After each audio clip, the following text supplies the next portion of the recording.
On this side over here behind that is actually a storage area. It was being developed and built up until about a year ago. Greg Geisen is walking me through a giant empty room at NAVWAR, the Navy's cybersecurity division, headquartered right here in San Diego. It's 32 feet to the bottom of the beams. It's about 55 feet to the top of the peak. Geisen describes NAVWAR as the cyber geeks of the U.S. Navy. They develop secure communications technology for Navy vessels, and they do it in a sprawling 70-acre campus built during World War II for manufacturing aircraft. To say the facilities are a bad fit for NAVWAR's 21st century mission is an understatement. The challenge we have is providing the security and locking that down and the efficiency in modern spaces that these World War II factories just don't have. Beyond the security challenges, buildings can get sweltering in the summer because they lack air conditioning. And if Geisen has a meeting on the other side of the campus, it can take a half hour just to walk there and back. So it's a lot of inefficiency in the way that we're spread out over the whole property. If I could just step into an elevator and be at the meeting like that, I'd save hours every day. The Navy plans to design and build a more compact headquarters and pay for it by leasing or selling off its excess land for private development. For help with that vision, the Navy has turned to the county's regional planning agency, SANDAG. It's going so well right now, it's a little scary, actually. Hassan Ikrada is SANDAG's executive director. The two agencies are now meeting weekly, trying to hammer out a joint development deal. A big part of Ikrada's vision is a new mass transit center with a rail line connecting to the airport less than 2 miles away. They told us what they need. We told them, if we give you that, will you give us the land? That's pretty much the term. And we will take about 14 acres of the land and we will build the San Diego Grand Central.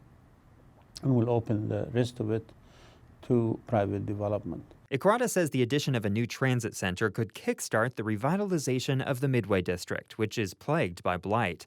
New housing and commercial space would fund some of the transit hub's costs, but it would also require some local taxpayer dollars. Ikrada says finally connecting rail to the airport would be worth it. I want to convince people in San Diego that is to their interest and to their kids' and grandkids' interest is to do this, the whole system, put this special. This is transformational. This is going to influence what happened from the sport arena all the way to downtown. All this may seem like a done deal, but the Navy insists it's not. At a recent open house meeting, the Navy presented a range of options: low or high density development, with or without a transit center. Clifford Weiler of Mission Hills expects whatever happens, traffic will get worse in the Midway District. But he's withholding judgment until the Navy gives more details. His bottom line, the status quo for NAVWAR's facilities is not an option. That needs to be replaced.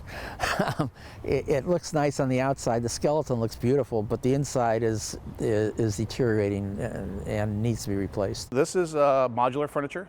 This is what a cube looks like in a cube farm before it's assembled. Back at the NAVWAR site, Greg Geisen says the Navy's objective of getting a new facility comes first.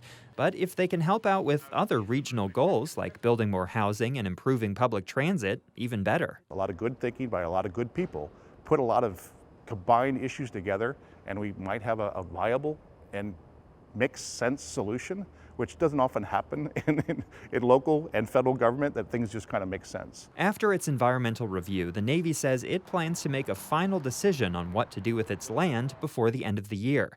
And NAVWAR isn't the only big redevelopment project in the works in the Midway District.